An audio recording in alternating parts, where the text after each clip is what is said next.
Welcome to MonoGame Part 5. Today we're gonna create a projectile class so that we will finally be able to shoot these pesky toilets down. In this video I will be making a projectile class and a timer class. Around the half point of the video I will begin with the timer class, so if you're only interested in that part, skip ahead. And of course we're gonna start off with another PNG for our projectile. And in this case I've shown you many times before, but I'll quickly show it again. How to add another PNG to your project. You'll go to the content MGCB, you'll press this icon right here. You select your projectile, you add it, and you rebuild the whole project. And if everything goes good, you should get a build for succeeded. And in this case, I've chosen for my own jerrycan because I didn't quite knew what a old-timer would shoot at a new toilet-like scooter. But hey, this is a placeholder for now. If you got any good ideas, please tell me them in the comments. Anywho, this is the projectile that or the image that we will use for our projectile. And in order to actually create a projectile class, we'll have to create a new class. We'll do that by pressing add, new item. It will be a C# class, and we'll call it projectile.cs. Alright, and we'll start off by deleting these top arguments, and we'll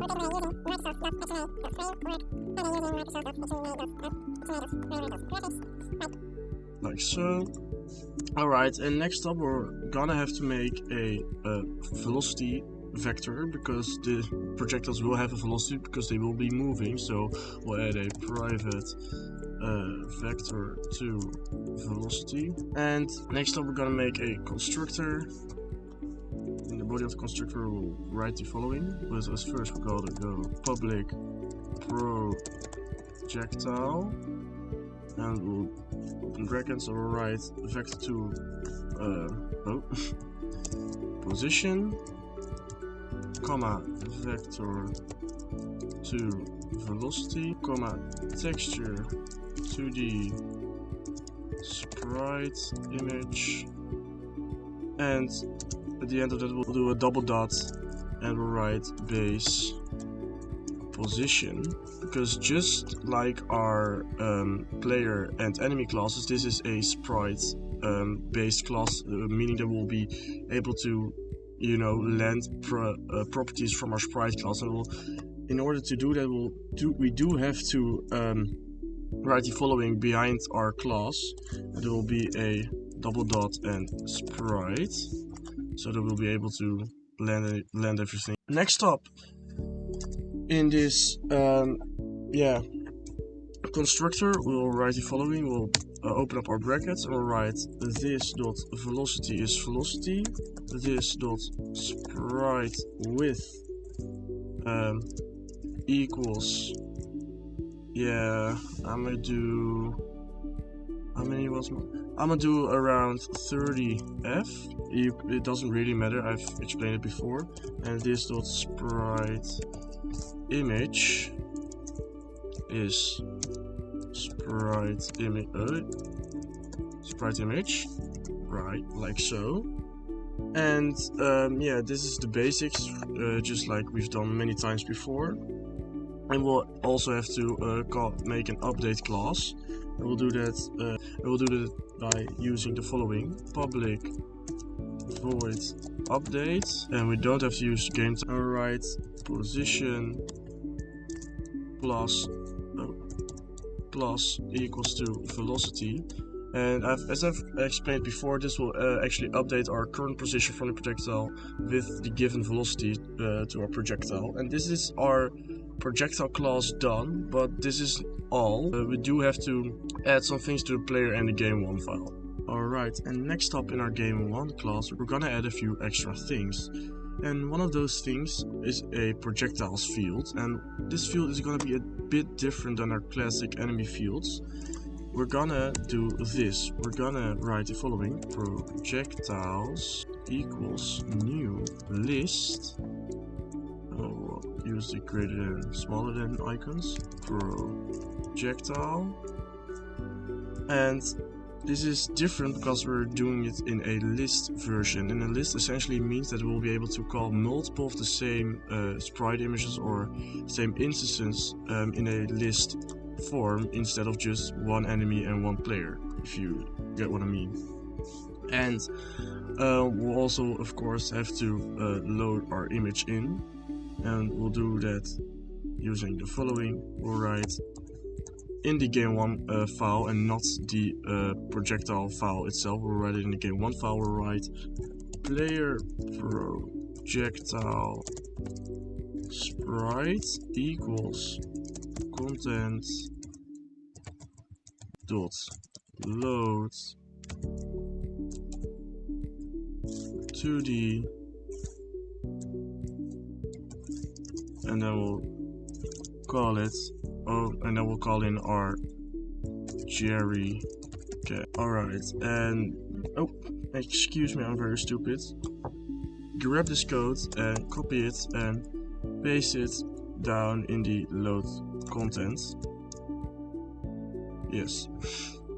And this will essentially load in our player projectile sprite, which is giving us errors right now, but that's because we haven't actually called it anywhere else. And each projectile object in the game will need to be updated and drawn each time individually. We're gonna do that in the following way. In our update method, we're gonna add a few enters and we'll write the following code for each p in projectiles. Then we'll write p.update, and essentially we'll give every individual projectile the surname or the calling name p. And in the draw method, between the sprite patch begin and sprite patch end, we'll have to draw our enemy, and we'll write the same. Actually, we'll write for each. This essentially says that for each individual projectile item, for each projectile p in projectiles, each projectile p in projectiles, p dot draw, and then we'll do game time sprite batch. Alright, apparently I'm even more stupid than I thought. The list projectiles, you must write it in the following way: private list projectiles, and I wrote it the wrong way around. I didn't know why I made such a rookie mistake, but hey, it happens to the best of us. And next up, we do still have the player projectile sprite error, but that's just because we haven't actually called it in yet. The next thing we'll actually code is being able to actually fire our projectile, and we're gonna have to define a new public method named fire projectile, and we'll do that right at the bottom. And we'll write the following codes: public void fire projectile position, comma vector2 velocity, and in between the brackets we'll write the following: projectile fired projectile. Did I write it right? Yeah. Fire projectile is new projectile position, comma velocity, comma player projectile sprite. And I'm not quite sure why it isn't working, but it should. We will find out later. And we'll end up with a projectiles dot add fire projectile. Right. And I already see why this one isn't working, because I made a spelling mistake. Oh, I did a bit more than that. Projectile. Right. And why is my player projectile not working? Don't mind me, I might have forgot to actually create it. So we'll do private texture 2D player projectile sprite, and this should clear everything. Yes. So right now there should be no errors, and excuse me for my bit of wacky explanation, because I did make a few mistakes here and there, but I hope it will still be clear when I've edited everything in. Alright, and next up we're gonna move to our player class and we will scroll down to the bottom of our handle input. And right at the bottom we'll write something new, we'll write the following. If, and then brackets, current keyboard state dot is key down keys, and we won't use a, we'll use space, and in these brackets we'll write the following. And we want to write the following code, which will make it so that when we press our spacebar, we will fire a bullet. And we'll do that in the following way. We'll write vector to projectile position equals new vector to position dot x position dot y, but we'll actually do position dot x plus our sprite width, and we'll do our position dot y plus our sprite height divided by 2, and this way the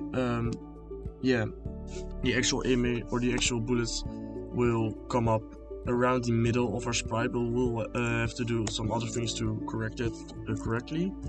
And we'll do, below that we'll do vector to projectile velocity equals new vector to 10.0, 0.0f.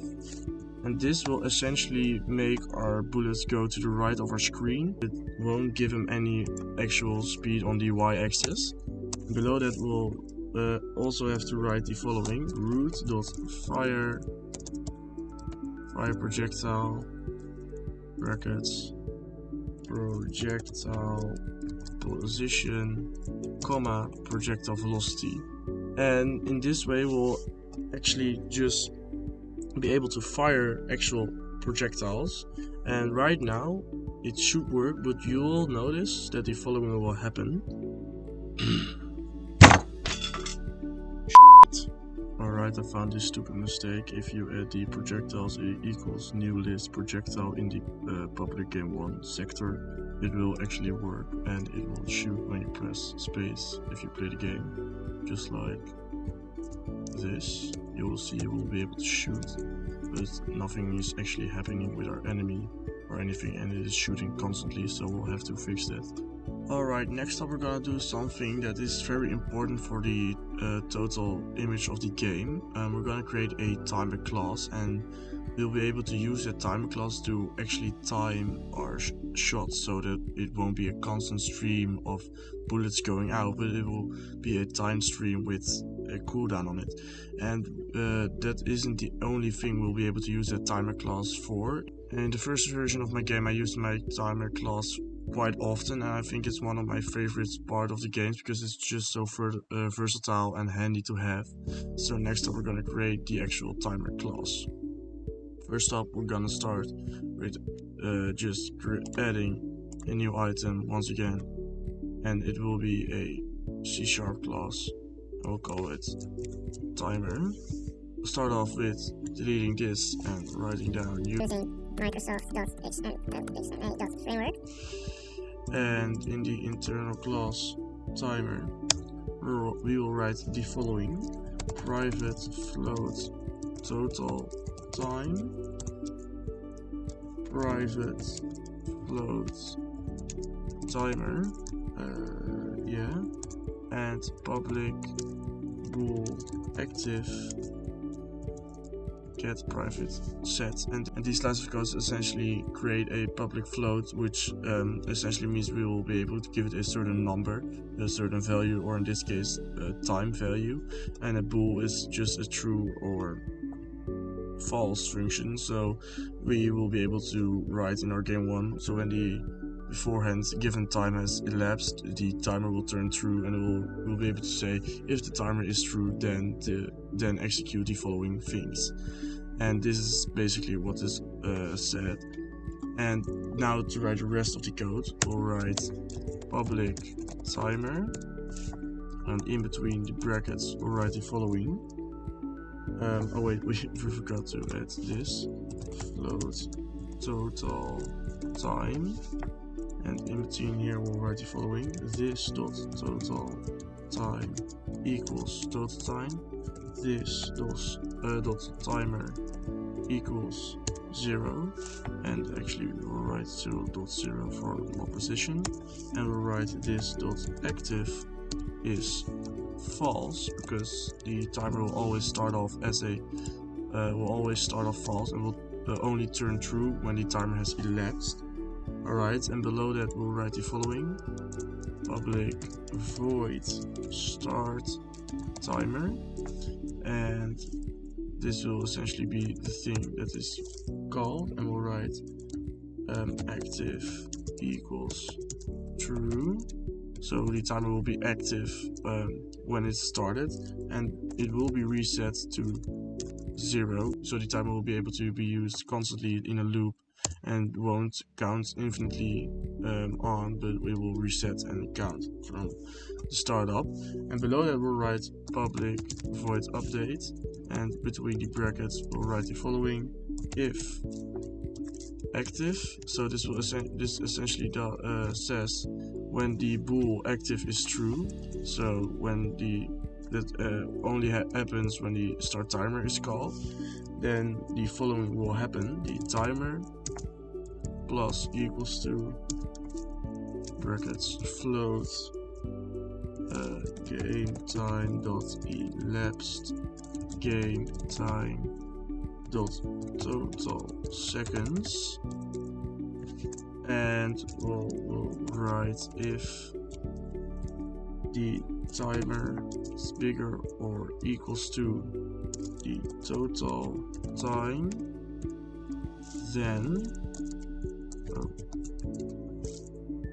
the timer will be false and it won't be actually active anymore. And I made a spelling mistake, it should be elapsed game time. Alright, turns out I'm a bit stupid. I forgot to add the actual game time in between, and now everything actually works, and the game time, elapsed game time total seconds, will essentially count every second that has passed since you pressed play in your game, so it will keep up with the total time. And now we've actually got a working timer class and everything should work. And the funny thing we'll be able to do right now, if we head to our player class, we'll be able to create a new timer. We'll write private timer and we'll call it projectile cooldown. And if we want to give it a value, we'll go to our public player. We'll write the following. We'll write, one sec, I had it somewhere. Yeah, we'll write the following. This dot projectile cooldown equals new timer, and we'll give it some brackets. So not dot 5f.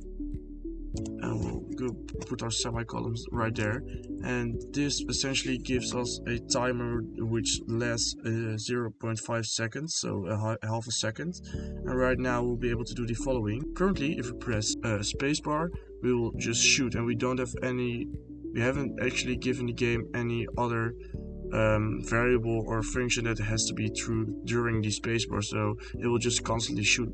But if we do this, if the spacebar is pressed and E is active, then it will only shoot when the actual timer has gone off, so every half a second. And right now it won't actually shoot because we haven't actually done anything at all, because we said, alright, funny, there is a timer and there is this and there is that, but we haven't actually said to the timer, yeah, you can start counting down, you can start over again and you should loop. We haven't actually told it to do that. So we'll go to our update field and we will write the following: projectile cooldown dot update, and we'll write game time, or in the shooting statement we'll also have to write the following: projectile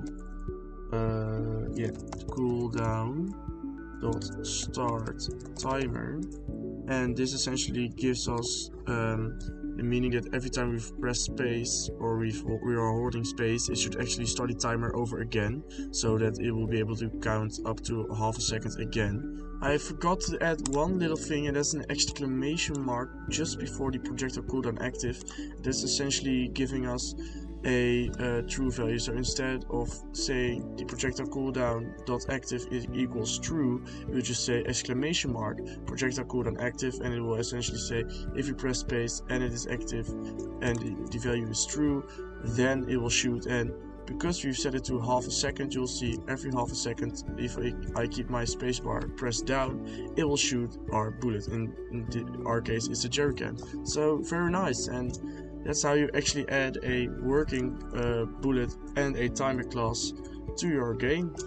And everyone, thank you so much for all the positive support and feedback. I will try to make the next part as soon as possible. Love you all.